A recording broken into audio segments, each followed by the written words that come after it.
Good morning from the Pacific Northwest. Yes, it is still morning here, and Pam and I are very excited to share with you some of the things that we have made for you today. But before that, we're going to go over a few instructions. And as I said, we are coming from the Pacific Northwest. We would love to see where you're watching from, so if you could just post where you're watching from, that would be great. I wanted to give a special shout out to our Canadian So Fun ladies. We've missed them. We hope that very soon we will be able to cross the border and have them come back and join us. So I just wanted to say we miss you and we can't wait to see you. Our product list is available on the Facebook link, or you can go to the website and it is there as well. We're going to be giving 3 door prizes during the seminar, and so if you are one of the lucky ones to be drawn, you can just message us and we will get your phone number and your contact information, and then we can send your prize to one of our stores. Also, we have 3 additional door prizes. You have to wait until after we finish this broadcast, but after we finish the broadcast, you can post show and tell, and then you will be put in a drawing for a door prize, and we will draw those at on Tuesday, June 8th at noon at 12 p.m. So those are just kind of the housekeeping things that we have. And so we're going to move on. Now, as you can I think you can maybe see, our tables are loaded with a lot of different samples and things like that. And as I have been doing this for quite some time, I always tell the ladies there are a few things that I call them, they really have nothing to do with anything.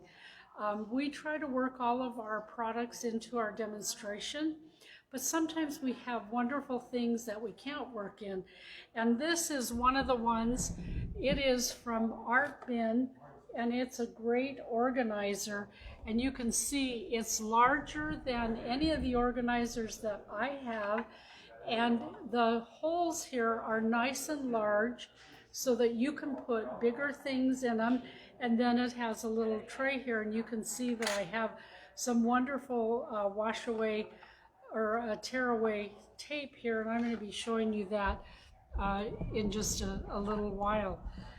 What we wanted to start out with today is this wonderful pattern here from Liesel and Company, and it is for a cowl neck tee. And so it's got kind of a really fun neckline, and you're going to see that both Pam and I have on the tee today to show you. It goes from extra small to extra large, and one of the wonderful things about it is it gives you cup sizes. So you can choose whatever cup size, and that is going to ensure that the fit is very good. I chose to make the short sleeve. You can also make a long sleeve, or if you wanted to, you could cut it down to a 3/4 length sleeve as well. And I made the short sleeve one because it's summer. We're going to have summer here pretty soon, and it's very comfortable to wear. My fabric is a cotton knit fabric, so the neckline is going to drape a little different, and when Pam shows you hers, she's going to talk about that, some of the things that you might want to do depending on the fabric that you choose. But it just has a finish on the back, and I really like the way it turned out, and I love it when patterns have cup sizes. So that is the Easton Cowl neck tee. Okay.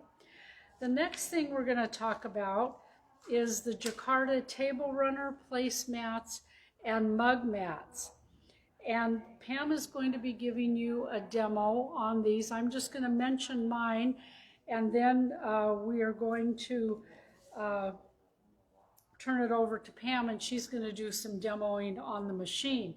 So first of all, this is the table runner here, and what you're going to be, table runner. You're going to be using 2.5-inch strips. This is just leftover strips from one of my jelly rolls. These patterns can be used with just leftover strips, and I tried to coordinate them as best as I could. It's a quilt as you go method, and Pam's going to be talking to you about that. But one thing that you can do to kind of bump this up a little is if you wanted to do some embroidery on this table runner, that would really make it special. And so that's something that you can do to kind of bump it up and make it a little bit more special. These are, and I'm only going to take one of them down. These are the placemats. And when you buy the package, you can make 6 placemats out of the package. And so I decided if I didn't make all 6 at the same time, they would not get made. And so I did. I sat down, and all I did was to coordinate the fabrics. I did start with a full jelly roll for these, and it takes 24 strips to do 6 placemats. And then with the leftovers here, what I did was it takes 2 strips to do the binding, and I just cut each strip in half, and then I just mitered it and stitched it on. And I always stitch my binding from the back to the front. I use a 3-inch binding and press it in half, excuse me, and it works really well. So this is the table runner. I'm excited, or excuse me, the placemat. I'm excited to have a set of 6 because summer is coming. Now, mug rugs or mug mats, I like this size. When you buy the package, you get enough for 3. And this is a braided pattern. This is a,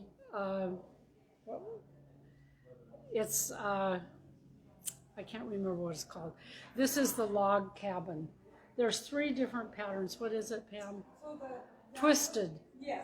It's twisted. Yes, yeah, the braided, the twisted, and the log cabin. And I just use scraps too. And then I put a really bright backing on it. Those of you who know me know that it's brighter is my color. And so the brighter it is, the better it is. So now... Somebody had a question. What's inside your placemat? Oh, that's a really good question. Thank you for asking that. I forgot to tell you it's printed batting, and it is printed here, and Pam's going to do a demo on this. You get the batting, and this is for 2 of the mug mats, and it's like paint by number. They're numbered. And so she's going to tell you about the process on that. But this is all that's inside it. Now, one thing that I will tell you is don't press this batting until you get it put together totally. Because if you just press this batting, it's going to shrink up. I don't know why it does that, but don't put an iron on the batting until you've gotten your quilt as you go completed. And then before you put the binding on, if you've got the top and the bottom on, which you would with Quilt as you go, then you can go ahead and press it, and it's fine. It doesn't shrink. I don't know why it does if you just press on the batting itself. So now we're going to move over to Pam, and she's going to tell you what she did. And it's really interesting to see the different color combinations. All of my stuff is really bright because I love bright things. All of her things, the mug mats and all that, beautiful, beautiful, kind of shabby chic type fabric, and so we're going to move over here and she's going to talk to you about hers. Well, good morning, everybody. I'm Pam. And first thing I'm going to talk about, I am going to talk about my Easton cowl neck, because we did the same top, but it drapes completely different. So my fabric was a little bit lighter weight. Anne's fabric was a little heavier than mine. It was more of a cotton. It does say in the pattern, if you use a lighter weight fabric, cut as is. If you use a heavier fabric, to cut it on the bias so you'll get a little bit nicer drape. Also, what I really like about this pattern, it was so easy to make. The pattern itself is designed with 1/4 inch seams. So you can use it with your sewing machine, you can use it with your serger. So you don't have to try to adjust for your serger, which is really quite nice. I did a little bit of both, and I did my hem with my serger. I used my cover hem. Something really interesting. I've actually done it for years, but I've never seen a pattern tell me to do it. So what it said, and I left it here, is that it said to do a basting stitch 1 inch around from the bottom so that you can turn it under. I love the idea because I've done that for so long, but telling you guys this, so when you're using your cover hem machine and you turn that under, you don't want to use pins. You don't want to forget those. You don't want to run over those. So now I've got exactly where I can turn it under, because with a cover hem machine, you're turning the hem under so you can't see it. So I was able to set it up exactly where I wanted to stitch it. I straddled my hem, and it was perfect without using pins. So I thought it was very interesting. That is something I've done for years. I've always done a basting stitch at my hem point. So that was quite fun. It had, I used my, using my measurements and using my cup size. This was such a great fit. I was really, really happy with it. I think for me though, I might want to make it a little bit longer next time. But it was a really nice pattern, really good information in the pattern. Something though that I thought was really unique is that instead of instructions, well, it did have instructions, it had an actual, I didn't bring it with me, sorry, let me see. I may not have put them back in, sorry. Well, I think, is this one yours or mine? Yeah, This? that one's mine. Oh, okay. Oh, okay. So, oh, mine's here. So, what they had was they had these instructions, but they also had printed right on the tissue. Here it is. Right on the tissue paper, they had the key for your sizing, and then they had the key for your symbols on your patterns. But they also had on the pattern itself, the pattern paper, they had the cutout instructions, the fabric pattern layout, which was very different. Usually they put that in the paper instructions. So when you're cutting your pattern, make sure you take note that your pattern and fabric layout are on the tissue. So this is kind of nice to put right next to you. So again, very simple, very easy to put together, and a really nice fit. So now I want to talk too about the Jakarta table runners, the placemats, and the mug rugs. Something I wanted to point out is that the table runner and the mats actually they do have everything printed on it, but if you look at this, they have here a space where you put your fabric, where you place it. The one thing I noticed, the placemats did not have that, so you have to be careful where you put your fabrics. What I did find out, maybe about 1/3 of the way through my sewing and maybe taking off a few of those pieces, the strips, is that they actually have a diagram on the pattern for you to use instead of the placements. But I am going to go over to the sewing machine, and I want to show you a couple tricks that I used in putting together my placemats.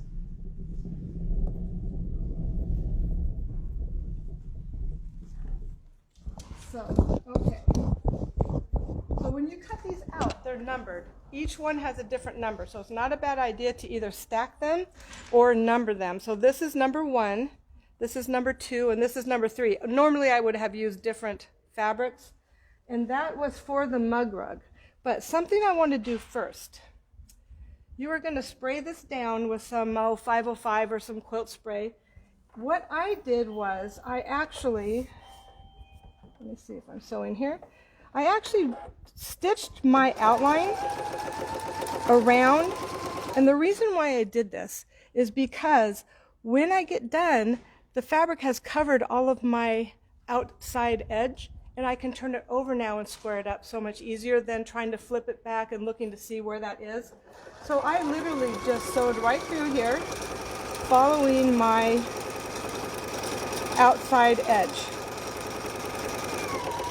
So I won't go all the way around for time's sake, but you can see what I'm talking about. So now when I go to square this up, I'm actually going to turn it over. I'm going to lay my ruler on the line and cut a 1/4 inch around to square it up. So that's kind of nice. So I know it's hard to see here, but this is placement number 1. And if you look at your diagram here, it shows you right here, placement number 1. So I am going to set that right there. Again, I probably would spray this first one on here with something to hold it in place. Then I'm going to go to strip number 2, which is right here. So if I'm setting this on here, I'm going to lay this right here to see how far I need to go, like that, right? And then I'm going to flip it over like this. And I'm going to stitch my 1/4 inch right here. So I'm going to go right from here. Whoops, that was not my 1/4 inch, so sorry. Whoops. Right there. Just from edge to edge here.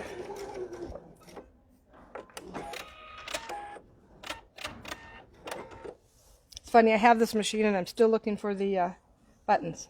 And I'm just going to finger press this right as I'm going. I also have one of those little blue presses that work extremely well. Now, piece number 3, and I'm only going to do the first 3. I actually set it down here first to see if my piece is going to fit, and it is going to fit. So I'm going to set it here and set it here. And this is really quite easy to do because, again, I have my lines that come out to how far I need it to go.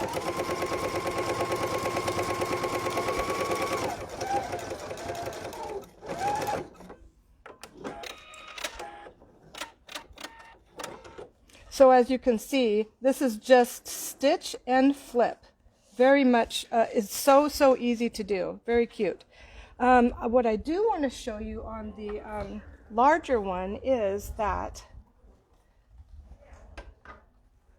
I'm going to do the same thing. I'm going to definitely stitch around the outside of here to make sure that that I can see where I need to cut it when it's done. But what I was talking about, I'm going to put my first one down here, and I want to make sure. Now see, I set that down where I thought, because I was looking at the top, I did not make that to the bottom. So I do not have these bottom lines like this one does. See how that tells me where I can set my strip. So I just want to make sure that, and now it's going to just barely cover this end and this end. I'm going to pull it down just a little bit. If you wanted to, you could cut these strips. These are 12.5 inches long. You could cut it maybe another 1/4 and you'd be fine, but what you're going to have is bulk if you do that. So what you want to do is just set this down, and when I go to put number 2 down, I'm going to lay it here because so often I tell you what I did, exactly that right there. So I want to pull it down to where it needs to be, so that I am covering both sides, and then flip it over from here. So I don't really need to have those markings if I do it that way. So now if I do it that way, it's going to work out perfect. We'll do a stitch here. Whoop.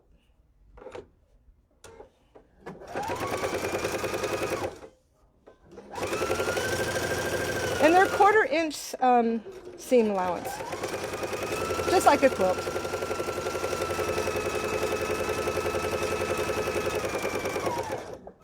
And I just go to the end and then cut it. So then when I flip it over, I did have to take out a couple of these until I kind of got the hang of it. So now I hit on both sides. There is no empty space there. And the same thing on the next one.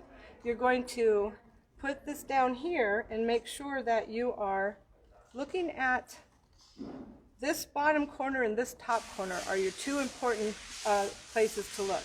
And I've covered it, so now I'm going to flip it over. And I know that looks like it's not going to fit, but because it's at an angle, it will.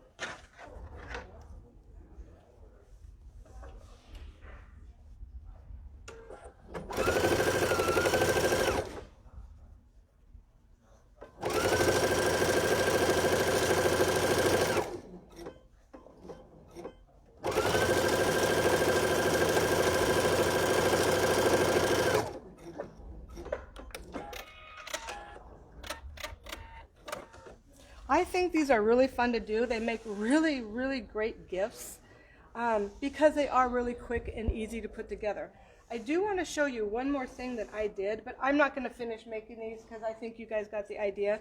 Stitch around the outside so that you can square it up, and then just make sure your strips are sitting on here properly. So let me go back to show you what I did on mine.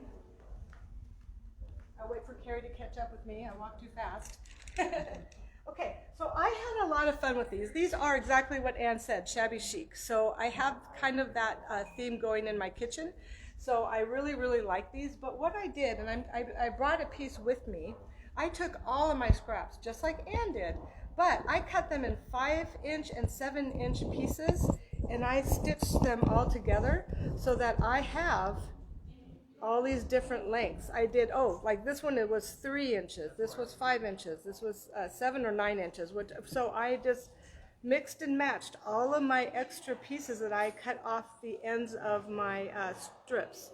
And I put them all together. And I was able to put all of the mug mats, the placemats, and the table runner with that really fun kind of crazy binding. So, and I have to agree with Anne on this. I have always done a 2.5-inch binding. I find that a 3-inch is so much easier to handle, so I've been doing that more often lately. So these were a 2.5-inch strip, so they were already, no they weren't. I used a whole stack of fat quarters that I had left over from something I was going to make and never did. So now I have something out of it. So there you go. That was a lot of fun. I am going to, let's see. I am going to talk to you about the Gnome is where you park it pattern. So cute. If any of you joined us for the holiday presentation, I actually did the same one in kind of a Christmas theme.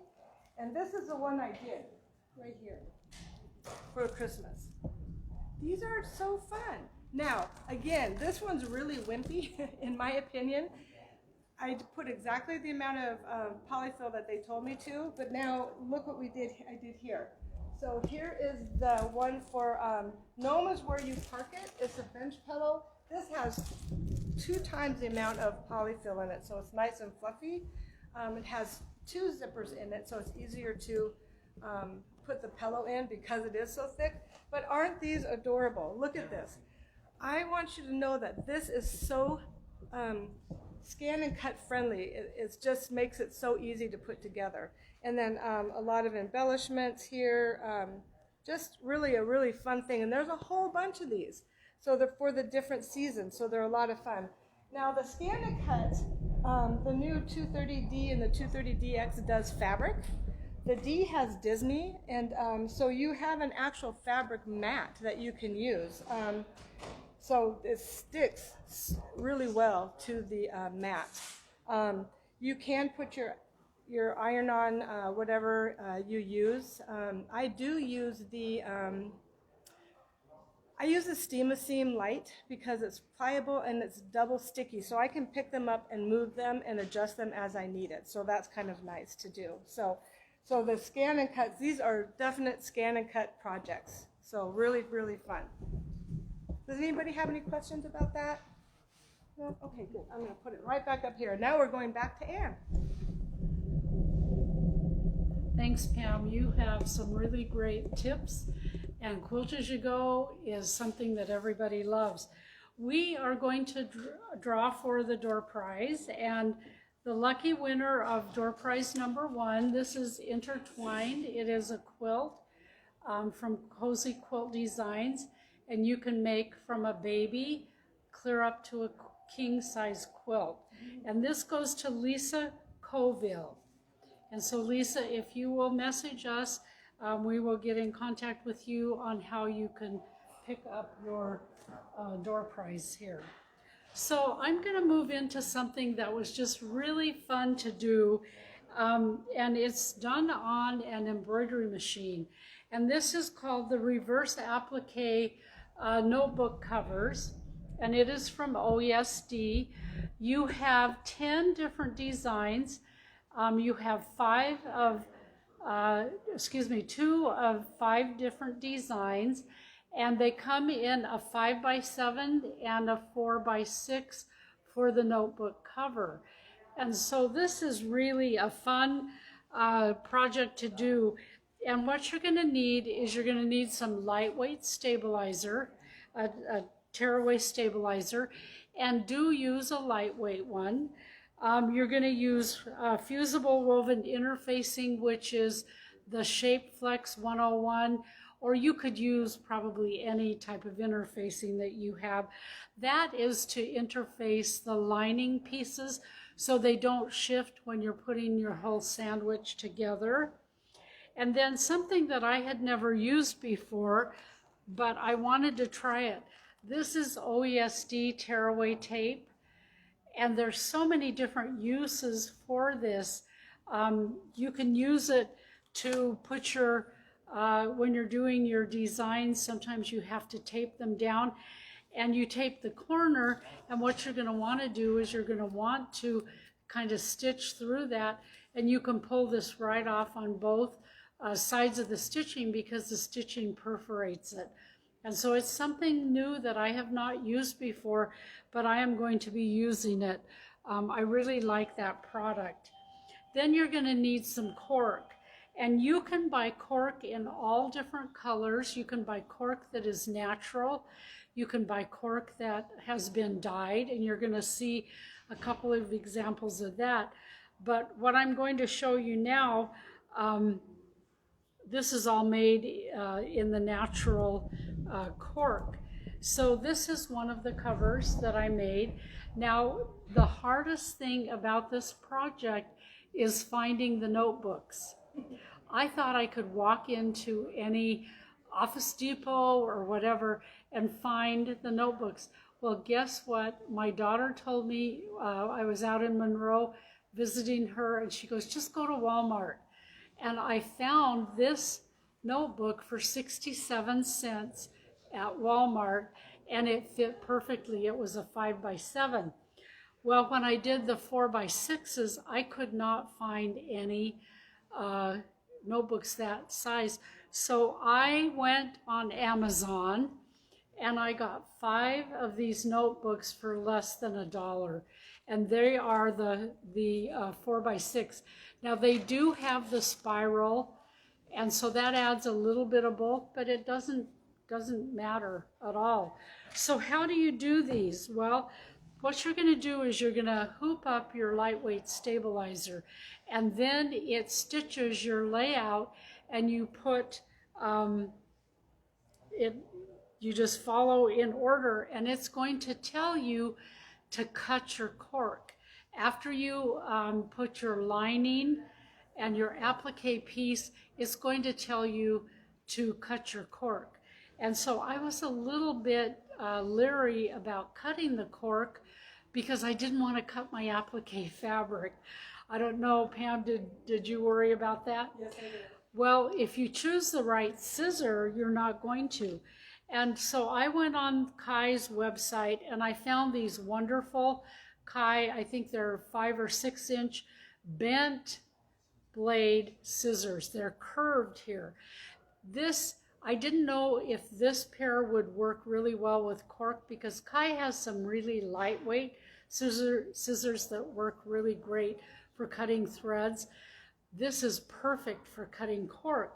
And so Generally, if you notice here, there's always a little design stitched in the center. I bypassed that because I wanted, on this sample here, I wanted to be able to show you how you cut your cork. So what you're going to do is you're going to take, let's see if we can, where would this be? Right here? Okay. What I did was I just kind of lifted up that cork and then I took a little snip.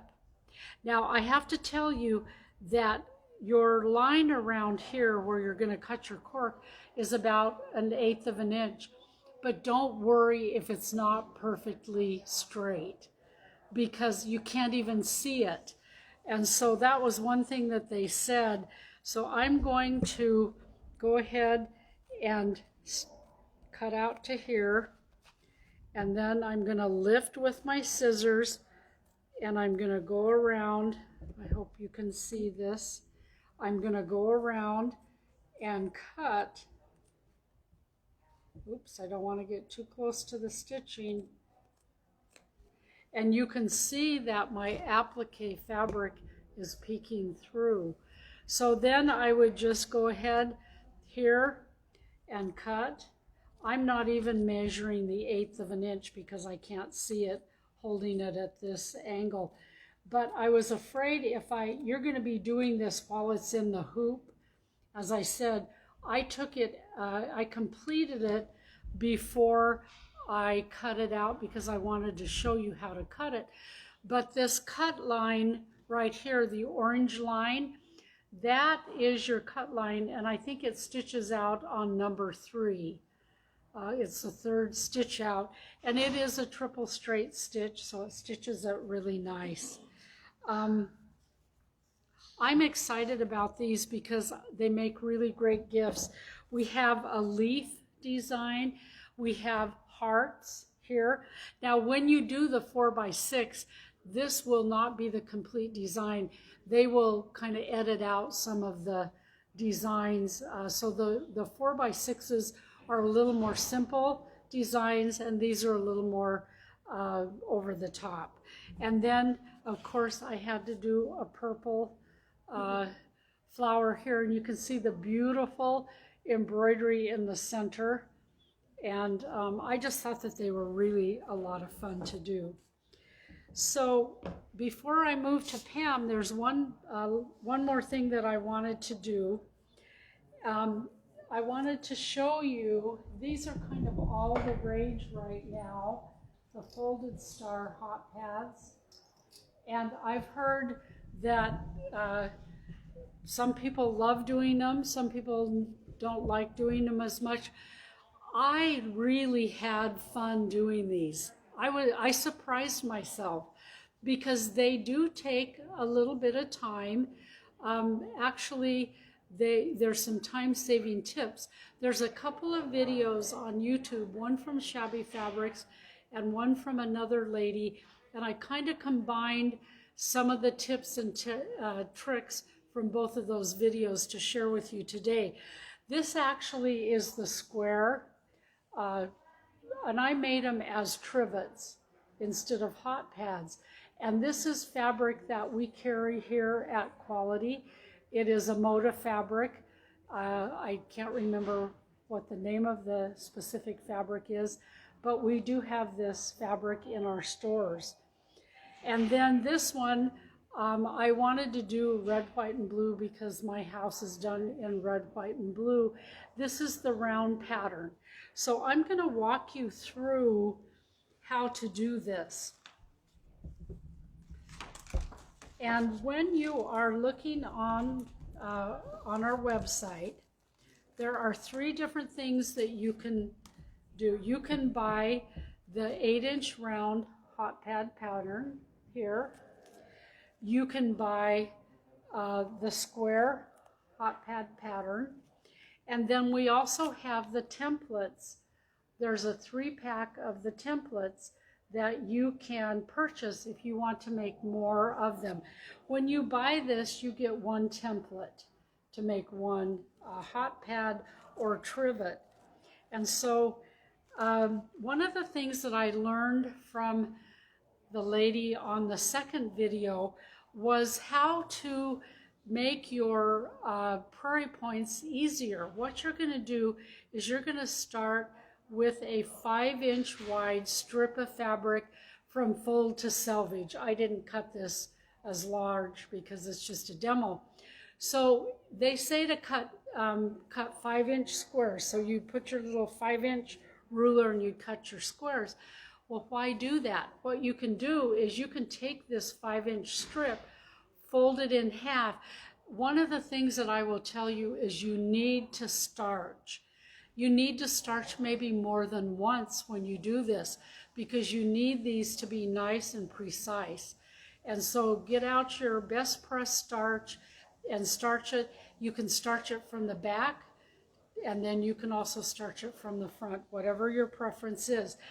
Then once you get this pressed in half, all you have to do is cut your 5-inch sections and then fold your little prairie points out of that 5-inch section. So you eliminate one step. All you have to do is just press this in half, cut it in 5-inch increments, and then fold your prairie points. How easy is that? Okay, so what I want to do now is I want to talk to you kind of about how you are going to do this. Now, you can layer any way you want. And what you're going to do is right here in the center, you're going to put a 2-inch square of the fabric that will be the first round here, okay? So what I did was I used, and this was suggested by Shabby Fabrics. I've used their basting glue, but I had not used this applicator. I love Roxanne's glue.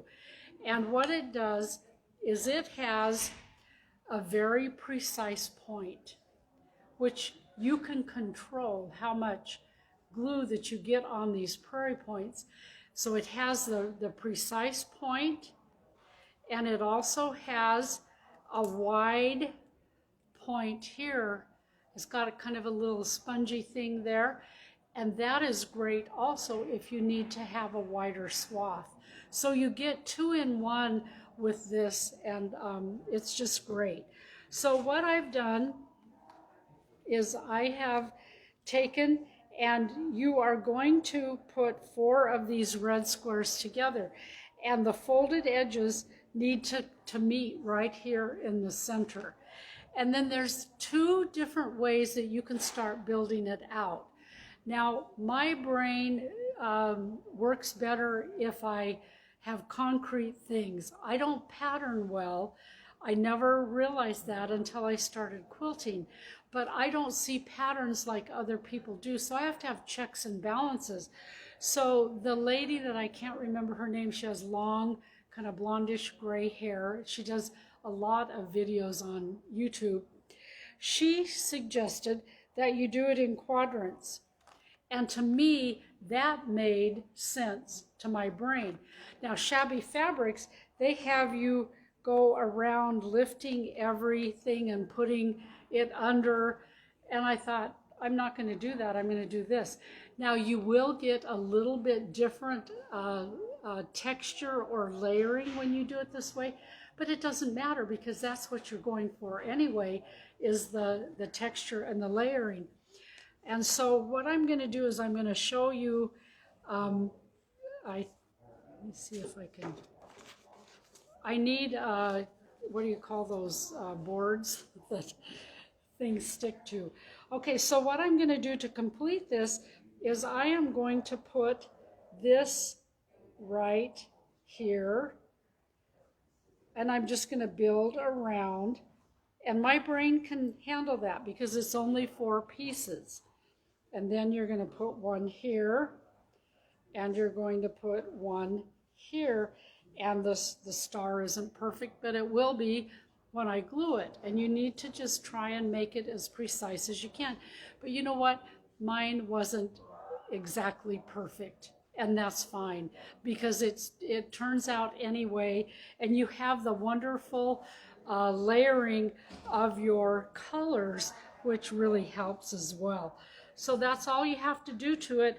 And then once you get that done, you're going to add your batting and your backing. And then can you see that I have just stitched, straight stitched, just with the edge of my presser foot around this outside edge, and that's the only quilting that you do.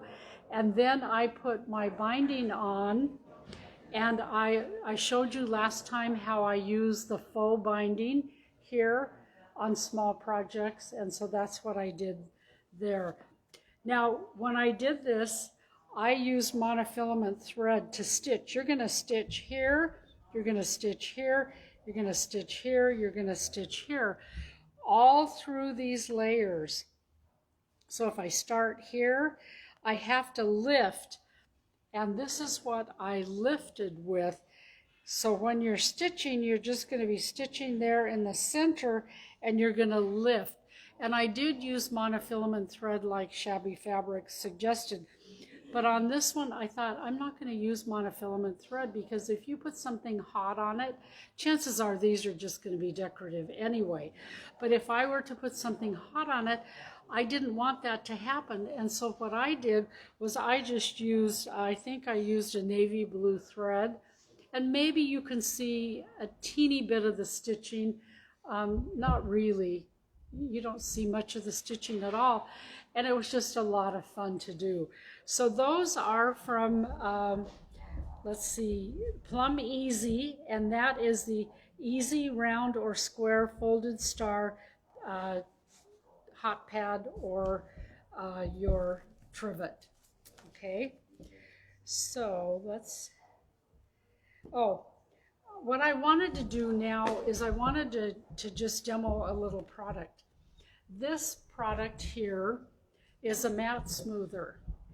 Now I have my very first rotary mat. I have it over in my trailer, and it has so much lint and all this kind of stuff, and it has nicks. It was before the self-healing, and you can take this and it will get the nicks. If you have nicks in your mat, if you notice here, you can rub and it will take out the nicks, and it also catches some of those threads.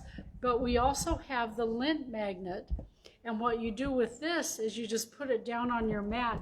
And unfortunately, Quality's mats didn't have any thread on them. They're pristine, so I couldn't show you. But what you do is you just take and rub that, and that gets off all of those little threads. And then guess what? If the threads stick to this, you can take it to the kitchen sink and you can wet it and wring it out, and the threads come off. So this is just something that you might want to think about if you don't want to purchase a brand new mat. It's just good to have in your sewing supplies, because every once in a while we make a wrong cut or something, especially batting. I've been cutting batting because I just bought the new Moxie here a few months ago, and I have done 2 quilts on it, and you'll be seeing those later. But batting really sticks to your mats, and this takes the batting off. So we are going to go ahead and move over to Pam, and she's going to talk to you about the things that she did for this section. Okay, so I also did a couple of the notebooks, the reverse applique notebooks. They really are fun to do. I did find, Ann and I had a conversation, so I went to my local Walmart and I did find some really nice notebooks. You did? Yes. You found the 4x6. They had a whole bunch. And then I did get a larger one in the spiral. So I don't mind the spiral. It doesn't really, I mean, it's perfectly fine. You can stick your pen down in Yeah, it. yeah, that would be good. Another thing I thought about doing after, if you were to make a tab with your cork, you could put it in between, and then you can you know, like bring it over and pose it. So that would be kind of nice too. I used, the cork I used was just by the yard. So I think I got, yeah, it was just by the yard. And blue. So like Ann was saying, there's some really great neutral colors, and I thought this would be a nice summery color. So I bought the blue. So other than that, not too much more to say. I agree with the scissors. I didn't have those scissors, and I was quite nervous about puncturing my applique. So you do have to have the right pair of scissors to make that a little bit easier for you. And those Kais, of course, Kais are wonderful scissors anyway. So those would be a great scissor to have. What I wanted to talk about now is we had a book called Fast and Fun 3-Yard Quilts. Oh my gosh. Fast and Fun is very appropriate for the name of this book because they're fast and they were very fun because they are fast. So I went downstairs and I said, oh my gosh, I got that after I cut it out. I cut everything out ahead of time and then I just take things one at a time and make them. So I made lickety split here in I made the quilt top in, I think, maybe an hour and a half. Yeah, lickety split. I mean, it was like so fast. I went downstairs and told my husband, wow, that was really fast. It took about an hour and a half. He goes, oh my goodness, that was fast, because doesn't it usually take like 20 years? I said, okay. So anyway, and the answer to that is I do have some of those quilts that are still undone after 20 years, but maybe because I didn't really like them that much, so they're hard to finish. But he was so funny about that. I did use a minky backing, and on this one, this one is the Park Place. Oh, this one's so much fun. I did also a minky backing on this one, and I did this on my long arm, so it's very easy to do, and it's so soft. I also put batting in between. So some people do and some people don't, but I like a nice heavy lap quilt. So I did put batting. Now, my binding is different on both of them. So this one is just your separate binding, stitched and brought around to the front and stitched down. It goes on so easily. It's really not any more bulky than a regular quilt. This one is not a self-binding. This one is also a separate piece, but I stitched it from the front and wrapped it to the back. And when I did that, I barely had enough to just catch it, so my seam is in the ditch, and I caught the back, and you can't even tell. So another thing you can do is you can wrap it around to the back.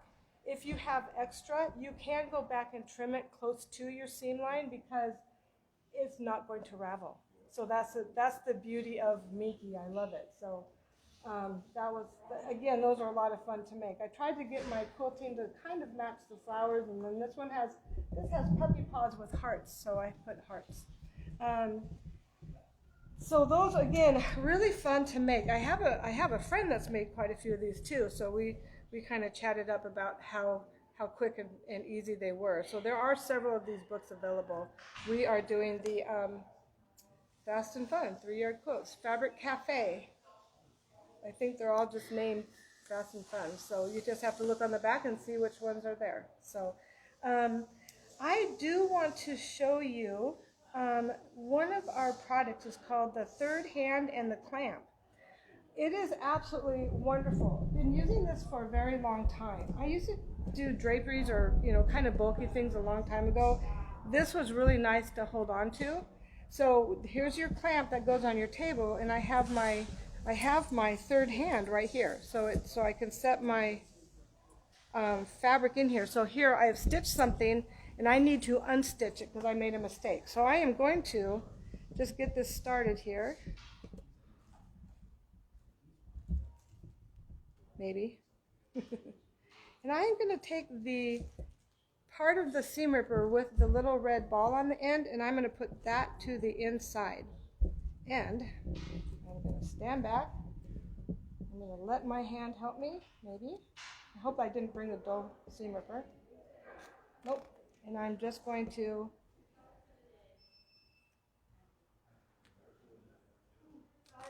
rip it out. You can see how fast that will go if you have, obviously, probably a little bit sharper seam ripper.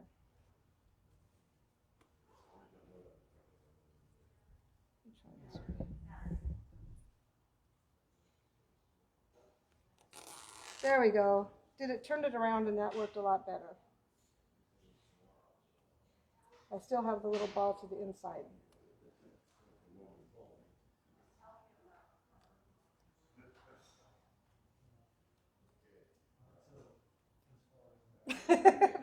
Do a quick smile. Hello. Here we go. It's where my work. There we go. That was quick and easy. I love that. So I did, 2 feet of strip and cut it right out. So and this will work for a lot of different things that you need that extra hand for. So I really like those, the clamp there. I do have one more demo for you. It is on continuous binding. So I'm going to walk over to the sewing machine, and Carrie's going to follow me. I'm going to put this on the floor here so we can see. There we go. So there is a way to do binding on the bias, and a lot of times we want to do that, especially when we do circles and things like that. And this is something that's gone around for a long time. But what you're going to do is you're going to actually start with a length of fabric, right? Okay, so and then you're going to take that length of fabric and you're going to fold it up at an angle. So you would have fabric left over like this here, and you're going to cut that so you have a square. So now you have an actual square of fabric. You can put a couple marks, a little mark here and a little mark here if you want to. I did not do that. But then you're going to take it and you're going to cut this on the diagonal. So let me show you. So here is my square. And I cut it on the diagonal. Now what I want to do is I want to take the bottom part here and flip it to the top here. Okay? So now I have this triangle. If I was to do that and flip it this way, it's not going to work. Okay? So you take the bottom, and that's why it's not a bad idea to have the marks in it. You can flip it to the top. Okay? Now you're going to sew across this top right here so that I have a piece that looks like this when I open it up. I did square this up, so now this is on the bias. What you want to do is you want to turn it over, and you can do whatever width you want. I did 1 inch width. 1 inch will give you a 1/2 inch bias binding. So just figure out, what you can look that right up online and see. You also have the little tools that when you're done, you can run it through to fold it and press it, which is wonderful because if you have a 7/8 inch one, you need an 1.5 inches maybe. You might want to look that up. So anyway, I drew my lines on here. Now, what are you going to do? Are you going to try to line it up like this? No, because it's like, oh, it doesn't work. So you want to bring this, I'm going to turn it over actually. I want to bring this to the seam line here, and I want to bring this one to the seam line here, and see how they line up? Well, guess what? That's not going to work either, because I can't cut it continuous if I stitch it like that. So what I want to do now is I'm going to take each point and I'm going to pull them opposite directions, and I'm going to line that up so they're offset by 1. Let's see, am I off by 1?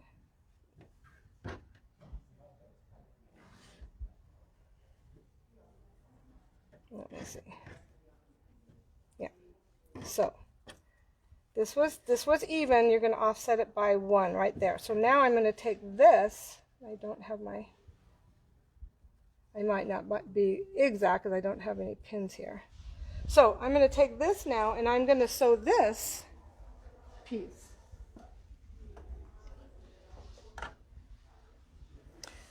And cross your fingers that I'm doing this right. It might be off just a hair. 1/4 inch seam, just like the other one.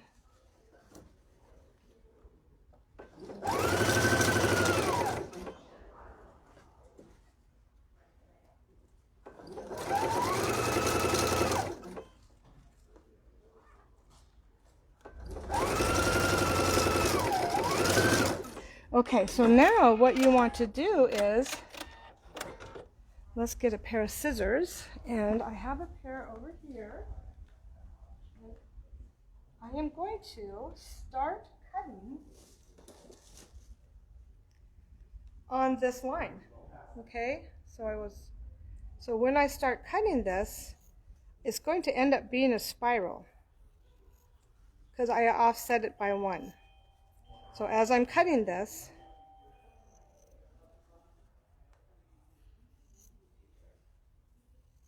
and of course you can use a much larger square than I did to get quite a bit more binding.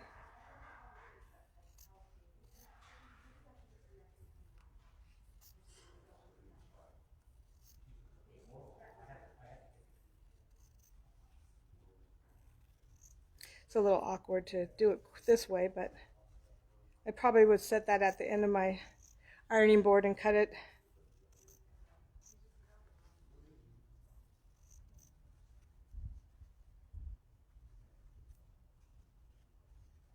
I was off just a little bit at the seam line there, so you'd have to, line it up a little bit better. Pins are helpful for this one.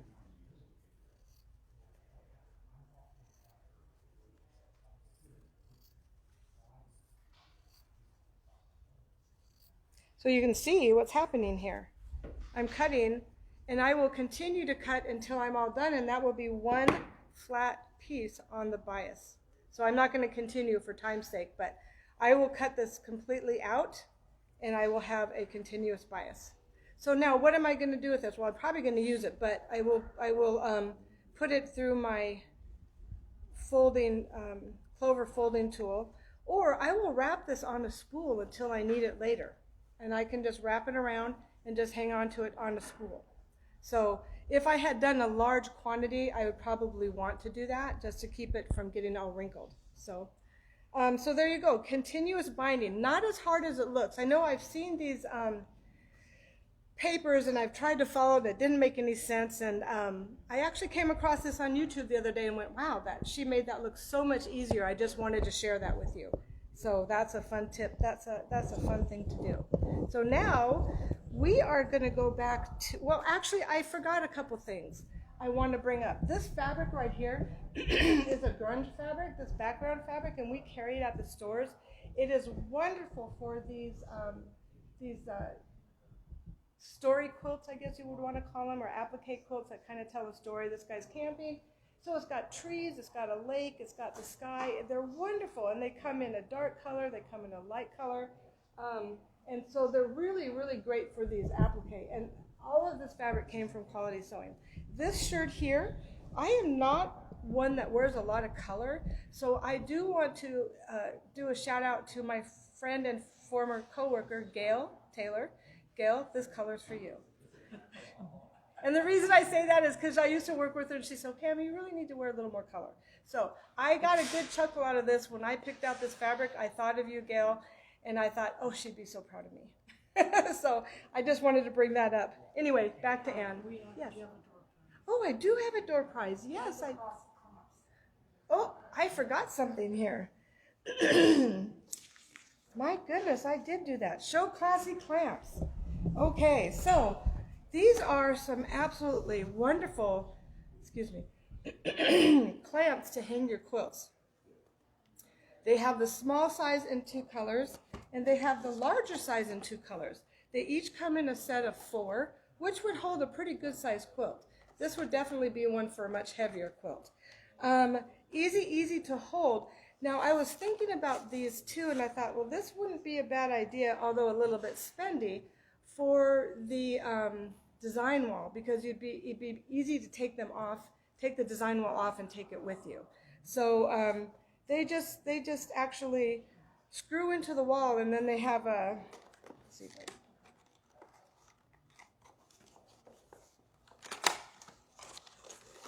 open this up so you can see it a little closer besides just inside the package. So this is a small one. You can see where you would screw it into the wall and just kind of hang it, and then this unscrews, this little ball unscrews. So you can put your quilt inside, and then you would actually tighten it down. So that would be kind of nice, although again spendy for your design wall, but really nice. So you can take them, or you can take it off. So these are wonderful clamps. We've had these before, a long time ago, and they were just hard to keep in stock. So wonderful clamps to have, and a great way to I forgot the word I wanted. It lost me, or I lost it. It's a great way to display your, that's not the word I wanted, display your quilt. So it's they're very nice looking. Classy is a good word for it. So they're classy clamps. Yeah, we'll set those aside here. Also, what else did oh, door prize. We're going to do a door prize. So door prize number 2 goes to Liz Baranowski. And if you want to contact us, Liz, we will work it out how this gets to you, or you can pick it up. All right. Oh, do you want to know what they are? It is some pins, and then this is a actual sharpener for your pins. It looks like a little macaroon cookie. It's really cool. So wonderful door prize with a package of pins. All right, back to Anne. I'm going to tell you why I like these books. Actually, I've been buying these since they first came out and making quilts, and I've been sending them to our quilting queen, Charlotte, to quilt. Well, Miss Lori over here decided to show me something that she bought, and it was the Handy Quilter Moxie long arm quilting machine, and I succumbed to that because I am tired of 27 plus years paying for quilts to be quilted. However, the quilting queen was very generous with her price and her time, so I decided that I would try my hand at it. Now, one of the things that I like about these booklets is you get 8 patterns, and each pattern is only $2. It's only $2 per pattern, and they do go fast. They do go very quick, and all you have to do is use fabric that's in your stash or your resource center. I call it a stash. You have to have 3 1-yard pieces of fabric. How hard is that? I'm sure you have 3 1-yard pieces that you can coordinate together. And then you can go from twin to king size in each of them. And as Pam said, 2 hours tops to piece the quilt. It was amazing. I pieced mine. I always try to get my quilts done at the beginning when I'm preparing for Sew Fun. And I got them all stitched, and then I saved them to the last to do on my Moxie. So I'm going to tell you, when you look at my quilts, they're not perfect. I am learning. I'm in kindergarten with this sewing machine, with this quilting machine. But you know what? I feel so proud of doing it, even though if you look closely, there's a lot of things that I was picky about. But you know what I decided? I decided when you make something, you need to think about, okay, thanks. You need to think about the positives. So you know what? I got it on the machine just fine. And guess what? My quilt turned out exactly square. So that was a positive for me. My curves were pretty good. That was another positive. Not that they always were, because you are free motioning. And I was able to have good tension. That was a positive for me. So think of the positives, not the negatives. And I need to tell myself that, because I'm a type A personality. But this one right here, and I apologize for showing you it again. I did this one. Pam and I decided on which quilts we were going to make, and I only had enough of this fabric to make this quilt. And so I decided I would go ahead and do it. And you know what? It's fun to see it in different fabrics and things because they look so different. But what this is this is a column quilt. And so that was what was fun about it, is you don't put it together like you do traditional horizontal rows, you do columns. And so that was really fun to do. And then one thing that she says that I would like to just give you a little bit more information on is she says when you're doing these sashing strips and your border strips, just lay them on, stitch them on, and cut them off.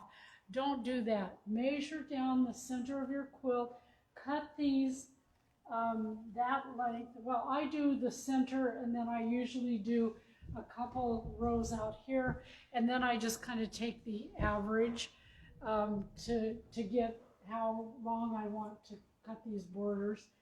And so that's one thing that I learned from Charlotte, since she has been quilting on the long arm a long time. When you're putting your border on, don't just slap it on from the top to the bottom. Find the center of your quilt, find the center of your border, pin it, work up that way, work down this way, and then you're not going to have those wavy borders. It really helps. And for years, I have had wavy borders. But the last couple of 2-3 years that Charlotte told me about that, if I remember, then I do it that way, and I don't have any wavy borders. This one is called Garden Gully, I think. No, Garden Path. But I have to tell you about this fabric. I bought this fabric. It's a 2014 Alexander Henry, and guess what it is? It is called Ghastly Ghoulies. It is actually a Halloween fabric, but you would never ever know it. It had the people, you may remember, and so I've been waiting for the quilt, for the pattern to use this, and so I bought this. This was just out of my stash. Now, I learned a lot doing this quilt. This quilt really frustrated me because I felt like I was not getting it, and I came down to, I think the thing that frustrated me the most is the color of thread that I chose. If I would have done it in white thread, I think I would have liked it.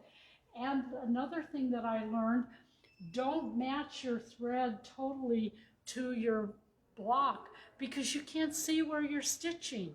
That could be a good thing because then people don't see, you know, if it's not perfect. But I had a heck of a time seeing where I had stitched here. Now, I did comment to my husband when I got this off the quilting machine, since this is Ghastly Ghouly fabric, I have all these little ghastly ghouly things running through the pink fabric. But you know what? Somebody will love it, and they're not going to be as critical as I am. And so I am really pleased with being able to take that journey. And this summer I'm going to do some more quilts, so I'm excited about that. What I wanted to do is I wanted to show you on this quilt here, I did black and white binding, and I'm going to show you how to do that. You have one color. Why did I do that? Because I did not have enough fabric left for a total binding.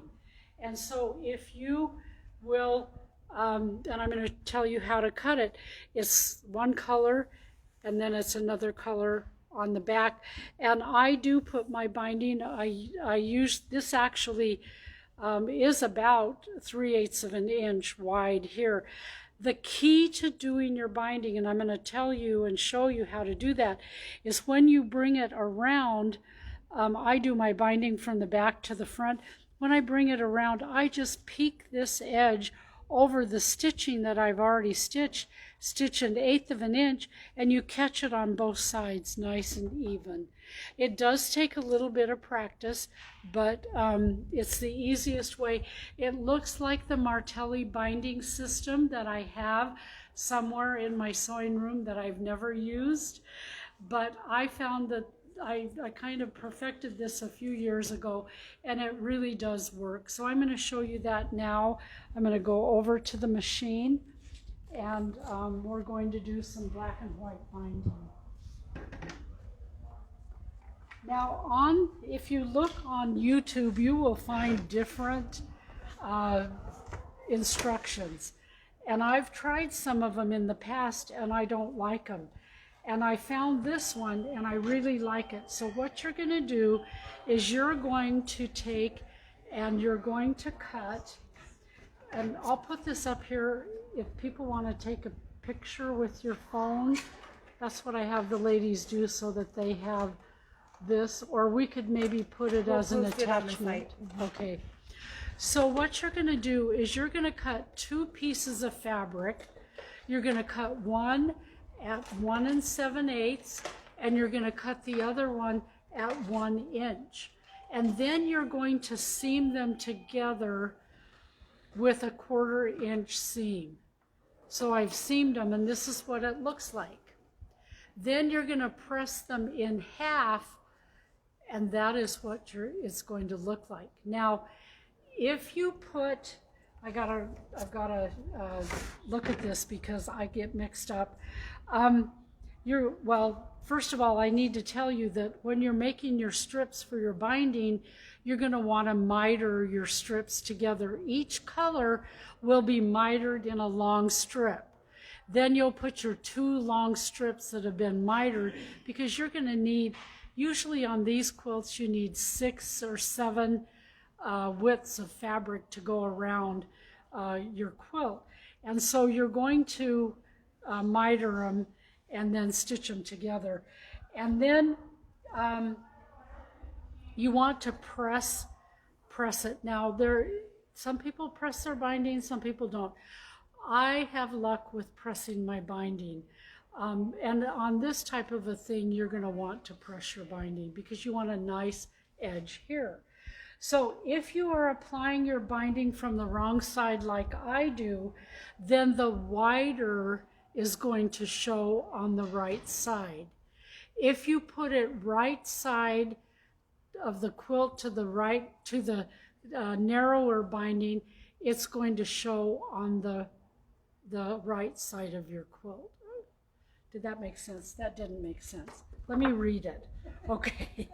If applying binding from the wrong side to the right side, the wider strip, the 1 7/8, will show on the right side of your quilt. If applying binding from the right side to the wrong side, the narrow 1 inch strip will show on the right side of the quilt. Okay, so I really wanted this to show on the right side, but I didn't have enough of that fabric. I had more of this fabric. So what I have here is I have my right side of my quilt sandwich and I have the wrong side of my quilt sandwich. And normally I would probably base this down, but what I'm going to do is I'm going to show you how I do it. I take and stitch this to the wrong side here. So what I'm going to do is I'm going to line that up nice and perfect, and then I'm going to go to my machine and I'm going to stitch with a 1/4 of an inch. Now you can use a 3/8 of an inch, but I have better luck using a 1/4 of an inch. And so I'm just going to stitch this.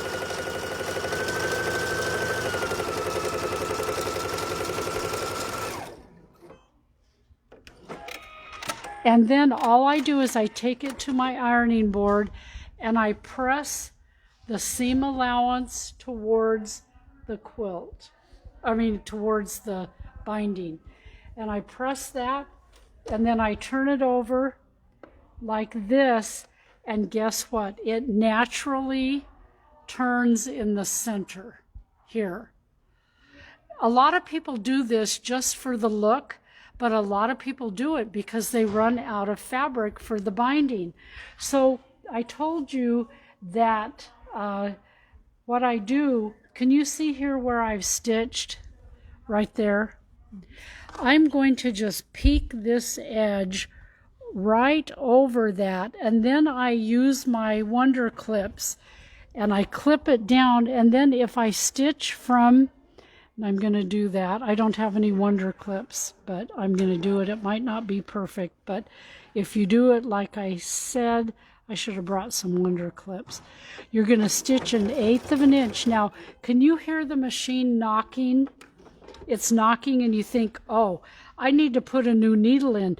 Nope, that tells you that you are hitting that other piece of binding.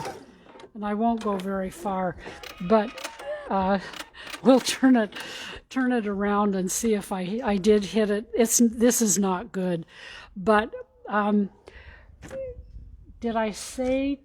I think I was supposed to use a 3/8 inch seam. I think that's why it didn't work as good. Yeah, that's why it didn't. So you, if you want to do this, what you really want to do is you want to aim for there. And I think I needed a wider seam allowance. I needed a 3/8. Plus, when you're working on a quilt, you want a little wider seam allowance because the 1/4 inch with the batting and everything, you get about 1/8 of an inch when you stitch it on and you use your foot here. So I would do a 3/8 inch seam. And that is black and white binding. Kind of a fun idea, and it gets you out of a lot of binds. So now we are going to go and I'm going to talk about the Betty boxes. These were really fun to do.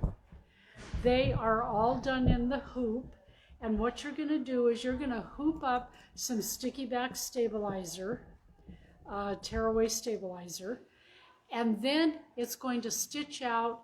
You're going to cut out all your pieces, and they give you a wonderful chart telling you it comes from a extra small to an extra large, and depending on your hoop size, the extra large took my largest hoop off my icon. It has an extra large hoop that my Dream Machine doesn't have. And so that's what I did this on. You're going to cut out a stiff stabilizer, and then you just take all those pieces and you just put them where they're supposed to go, and then it stitches down. And you're going to add your fabric, and then it does quilting. Can you see the quilting here? Now, I did this all in one fabric. I did these at my retreat, my sewing retreat, and I wanted to see how much fabric you needed if you used a whole piece of fabric. I bought fat quarters. So one fat quarter will do the extra large Betty box out, and you just have a couple of scraps left. Now you're supposed to put snaps here, and I did not. I glued with my, this is my newfound friend. I knew that I didn't want to even try to get snaps through it, and so that's what I did, is I just glued the flaps down and then glued the buttons on. Now, what can you use this for? This is the large box, and I did do a lining. I just put some thread in it. One of your boxes of your wonder clips will fit in here perfectly. I didn't want to bring those because I didn't want to lose them, and sometimes when we're packing up I lose things, but thread, wonder clips. And I'm going to turn it over now to Pam, and she's going to tell you, yes? A question came in. What do you use for a stiffener on the Betty boxes? You can use anything. I actually used the Lazy Girl heavy stabilizer. You can use Peltex. I think our stores sell a heavier weight stabilizer, possibly. I don't know. They used to, they may not now. But any type, you can go find it at any fabric store. It's just I should have brought a piece. It's just a stiffer, it's a stabilizer actually. It's called a stiff stabilizer. Okay, that's a good question because you may not be familiar with that. So Pam, you can tell them about your Betty boxes. They're so cute. Look at, these are the smaller sizes. Of course, I always have to do one item with glasses on it because my sister is an optician, so I just do that because I don't know why, I just do. Anyway, these do have snaps on them, so they will come apart, lay flat.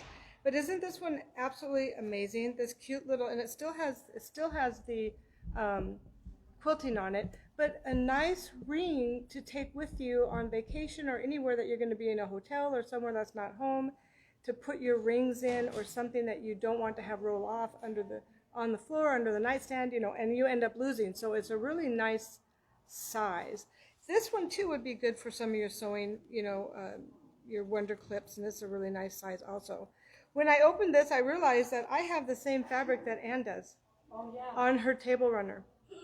Great minds, I have to tell you. I love that. Yeah. Anyway, so these were very fun to make. You know, the smaller they get, the more patience you need, and that's it. That's all I'm going to say. We like a challenge, though, don't we? Turning is a little bit difficult because of the size, but it is absolutely adorable. I love it. So I want to talk about the Sew Home in the Kitchen book. This is kind of a fun thing that we did. Really, really quick little projects, kind of along the same lines as we did with our table runners, our mug rugs, our placemats. You know, they're all in here also. Just another option, I guess you could say. And then also I did the coffee koozie, and this cute. It's so easy, really quick gifts. Look what I did. A coffee's upside down. I thought it was going to go this way in my mind when it goes this way. So that's okay because, you know, you just have to keep it in mind, you know, which direction when you're doing a directional fabric. Oh, I just noticed something, ladies. What if I took it and put my buttons on this side? My coffee's on the right side. Oh, well, there you go. I'm going to have to change my buttons. I did do it right after all. What do you know? So anyway, that was a really fun thing to make. Again, this would be a great one for embroidery. Goes together extremely easy and fast. So get my buttons on here. I'll just put that back on there. And then this is the soda, you know, a can koozie. I think it's a little tall. I think it would be in my way. So I would probably cut this down and also make it, you know, make the seam a little bit deeper. These are really fun because the patterns are right in the book. So, so the coffee koozie, the pattern is right here. Now, what I did with this pattern was because I used a directional fabric. If you put this on the fold and then you fold it up, one of those sides are going to be upside down. So I did not put this on the fold line. I opened it, I cut it as a seam line and added 1/4 inch so that I could turn my fabric so that it is now facing the same direction. So that was just something that you can do to just kind of be aware of your directional fabrics when you do some of these projects. That is another thing I did with this is the snack pack. Isn't it adorable? I did it for my grandson. It's got little giraffes on it. And it's got a little argyle in the front. So it's got a wristlet, and it folds over about 3 inches. It's a fun little argyle in the inside. Now, I did have to be careful of that also because of the direction of the fabric. So the giraffes would not be upside down. On all of these projects, the koozies and the snack pack, we use the Insul fleece. I will tell you about Insul fleece. It has foil in the middle. Don't take it through the airport like I did to my sister's house. They will stop and look in your bag. But actually, what I do want to say, when you cut this is where your mat cleaners will come in very handy because you are basically going to peel this right off your mat because it sticks to your mat. But it's a wonderful insulation to have. So when you have a coffee koozie, a soda koozie, you could actually, this size right here would be really good for a water bottle. I think I would cut it down a little bit for a can. And the snack pack is nice and thick. Be also a good little lunch pack. So these projects were very easy to make. There is some really fun stuff in here. I know Anne did some cute things too. Of course, the bowls are in here. So if you need a bowl pattern, we've got the bowls in here. They would take the Insul fleece also. I would not put that in a microwave, just to let you know. I'm looking at this upside down. Oh, the tea, there is a teapot cover is really nice. I remember making those years and years ago. My grandmother's English, and she always had a teapot. So those are really fun to make. Let's see. Oh, you know, since this is almost summertime, a lot of these totes, we're gonna talk about something we had last June, actually. We had the wire framed potluck totes. This one is a square, that's 10 by 10. This one is a casserole size, a 9 by 13. They're wonderful, easy to make, but they all have the frames in them, so they stand up nicely. Basically, and they're washable because these frames, I think we saw these before, have Velcro. The baskets have Velcro and the frames go around the tops and hold that completely up. So wonderful, wonderful totes to make. The totes are easy to make. I mean, they really are. They have soft and stable inside, which is really nice. So there's a variety of sizes. I think Anne has a couple of different sizes to show you. And we brought those back from last June. They're very popular and really just a great summertime or potluck, depending on your fabrics. It could be Christmas, it could be anything. But I think we just kind of decided it was a summery thing. What else do I have to show you? Oh, something else we brought back. The Kimberbell. Oh, these are so wonderful. These are the Clasp purses. Oh, look, glasses. I went to Oklahoma. I took this from my sister because I made this and I gave it to her. Oh, there's money in it. Awesome. Anyway, so these are, again, very easy to make. They can be embroidered. This one I did not embroider. So we talked about that before. You can actually embroider some really pretty things, but on this one, because the fabric was so fussy, had a lot of glasses, I chose not to embroider anything on it. Then the bulk is pushed into the frame, the clutch, the clasp, and then with glue. And then you also have a piece of jute that goes in there with it, and then you just crimp the sides, and it holds it all together. So very nice. And then you can put a little chain on here if you wanted. So we brought these back. Fun, fun, fun. I would have to say wedding. Think wedding. Think brides and bridesmaids. They can have their, they have their little clutch. They have, it would be so much fun to make these to match the dresses and make the bride's dress, the wedding dress and everything. So mother of the bride, bridesmaid. Great time. Yes, exactly. So there you go. Now, let's see. Anne, we were going to talk about the design wall. When were we going to do that? Did you have a... We better do that. Let me give... no, let's do the design wall, and then we'll give the third door. Oh, sure. Okay. So we wanted to talk a little bit about a design wall. Anne had some ideas on how to use that, and as did I. We're going to show you how big it is, and it comes in white and it comes in gray. And look how big. I chose the gray. It is. I chose the white, and I took it to my sewing retreat, and we have quilters there. Now, you have to decide how to hang it.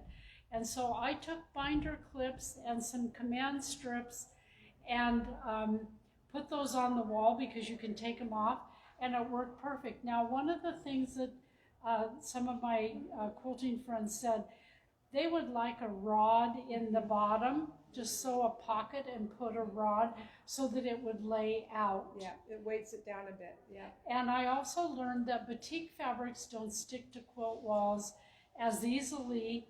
We have a wonderful lady that knows everything about batiks. And she said it doesn't stick to grid walls or to the design wall as easily, but look at how big it is. I have a design wall at home, but it's not nearly this big. And so you can decide on how to hang it. Pam, do you have any ideas? Well, the way I'm going to be hanging this at home, I actually have to move my swing them around a little bit to actually get some wall space. I have machines against the walls. So I am going to actually put a piece of, I don't know, 1x2 up against, screwed to the wall. I have some 2-inch Velcro hook and loop. I'm actually going to put a full length of the hook and loop on the wall, and I'm going to then put pieces of the, the soft side onto the design wall, and I'm going to tack it up. That way I can take it down if I need to. I can take it with me somewhere else. But yes, I'm going to attach mine. This is something that a friend of mine did, and I thought, what a great idea, because she kind of moves hers around. So I am going to definitely use the hook and loop method with just by putting, I'm not going to glue anything to my wall. I'm definitely going to glue it or tack it to the piece of board first and then hang it to that. And I do like the idea of putting grommets. A rod, or I love the idea of the grommets. The grommets are a great idea. That's another really great idea. I like the idea of putting a rod pocket at the bottom, so it gives it a little bit weight so that it hangs straight. So these design walls are really quite nice to have, honestly. Okay, we have our third door prize, and it is called Tannenbaum Trio. You can make a wall hanging placemats or table runner, and it goes to the lucky Candy Olson. So if you will message us, we will get your prize to you, okay? Okay, I'm going to go ahead and finish up with my stuff. And what I wanted to do is just tell you a little bit about the book, Sew Home in the Kitchen. And it is meant for, as Pam said, the insole fleece or whatever in it. But you know what? I was kind of selfish. I need new potato bags. And this is the pattern for the veggie steamer bags. That is not to be put in your microwave if you make them like the book says. It's to keep the veggies hot while you're doing whatever. Well, I didn't put any insole fleece in, I just put batting. And I needed one for my trailer and one for my house. Now, I made potato bags years ago, and they're not very big. And this is a great size for that. I also I'm being a little bit selfish here too. I needed hot pads for my trailer. And I went to Walmart a couple years ago to price hot pads. And I thought, I'm not paying that. I'll make them. And this is also fabric from here at Quality Sewing. Now, I have to tell you, the binding is not cut on the bias. It is 2 1/4 inches. I just sort of came up with that. It's not in the book, but it works just fine. It goes around. It tunnels a little bit, but you know what? These are for my trailer. Who cares? So I made a set for my daughter because in Sew Fun a few years ago, we did a plastic bag caddy to do all your plastic bags, and that's what I made these out of, and it is in her trailer. Also, these are the little hot handles, and I want to show you that I kind of redid the pattern. I did not like it pointed here because I thought that gets in the way of your handle and possibly your frying pan or whatever. And so I did some little, this is really high tech here. It's a piece of notebook paper, but it's supposed to be a rectangle. I angled this edge and then I sliced off this because on this one, I had to push it up in and I didn't like that. And so I just made it with the sliced off edge and it looks a lot better. And then you just have to do a little bit of the hand stitching right down here, but they're kind of fun, make a nice gift. So I have one for my trailer and one for my daughter's trailer. One of the other things, I'm being really selfish because these are all things that I needed or wanted. I took some food over to my son's not too long ago, and I found I have 2 square casserole caddies. I didn't have an oblong one, and so when I was in Utah a few weeks ago, this is Kimberbell's summer fabric. I bought it. I didn't know what I was going to do with it, but it worked out great for this little caddy.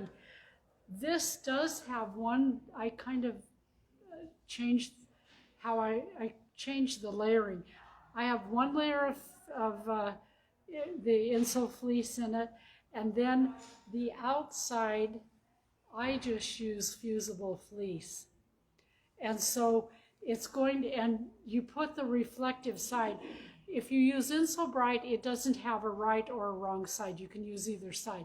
But if you use the other fleeces that have the kind of the aluminum side, you want that to be reflecting back onto your casserole. So that is what I did here.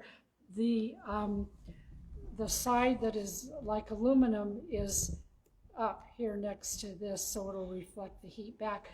And then you just have 2 little flaps. You just tie them here, and then you bring this around like that. And I forgot, I was going to put a wooden spoon in here. You can put spoons or napkins or whatever. And then I just made the straps out of a coordinating fabric. Didn't go with these, but you know what, it looks just great. So those are the things, I think those are the, yeah. And do you mind if I ask you a couple questions? Sure. On your vegetable bags there? Yes. You made them so they, because you didn't use the insole fleece, can you put them in the microwave? Yes, okay. But you have, thank you for reminding me, you have to have 100% cotton batting, 100% cotton fabric, and this is the big one that people always forget, 100% cotton thread. How do I know? I made a bunch of Seahawks ones a few years ago, and I just sort of, I knew I was supposed to use the thread, but I forgot, and I put them in the microwave, and they just disintegrated. So these are the 2 casserole carriers. I use this for bread. It's like a bread basket, and Pam showed you how easy it is to take off and wash. Now I have to tell you about this. I put the handles on the wrong side. The handles are supposed to go here. I did not even realize it until I got it done, but you know what? It still works. And this is a great size. In fact, I knew that we were going to be doing it, and my daughter-in-law borrowed and put some food in it. And I said, no, you can't have that. I've got to show it. It's so fun. So I may just give this to her, but they're really, really handy. Very handy. Okay, what else do we have to do? The last thing I'm going to talk about are my purses. Now, these were really fun to make, and I did the embroidered purse. It shows you on the disc here, there are lots of different options for you. Can you see all those different options? And you know what? Pam made hers without any embroidery, and I showed these to my daughter, and she said, I would like one of these, but I don't want it embroidered. I haven't got it made yet, maybe this summer at my retreat, but they're really easy to do. I did little fabric handles here, and I just thought that they were just a lot of fun to do. Now, one thing I will tell you, this actually is Kimberbell leather type stuff, and I did one of the patterns in embroidery. And when I went to glue the frame on, I had run out of my very favorite craft glue, which is 527. They don't sell it anymore. And so I was at Joann's, and I just grabbed some E6000. I didn't look to see if it dried clear. And guess what? I have a little spot right there because it did not dry clear. And so when you do these, you want to make sure that you get the glue that dries clear. So I think we've covered everything we are. What's that? I have one more little tip. Oh, Pam has another little tip. It's just a silly little Oh, thing, yes, but- you do. Yeah, but I saw this, and I honestly, I can't give credit where credit is due because I don't know where I saw this. I showed it to Lori, and she goes, "Oh yeah, that's been around a long time." I was excited because I hadn't seen it before. Anyway, it's like taking one of your tomatoes, and you actually can write on here, quilting 80s, 90s. This is top for top stitch, microtext, thank you, and universal. There's room for one more here, but then if you put 80 and 90, I had to change needles a whole bunch of times doing these projects, but if you only use a needle for just a short time, you don't have to throw it away. And you can put it in your tomato to keep it, because once you set that aside, I don't know if you're like me, I can no longer see the end of that needle shaft to see what needle this is.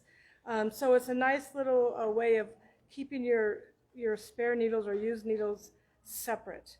If I use it too long, it goes in, it gets thrown away. But this is a great way to do it because I did have, oh, that's ballpoint. Oh, I could put ballpoint right there.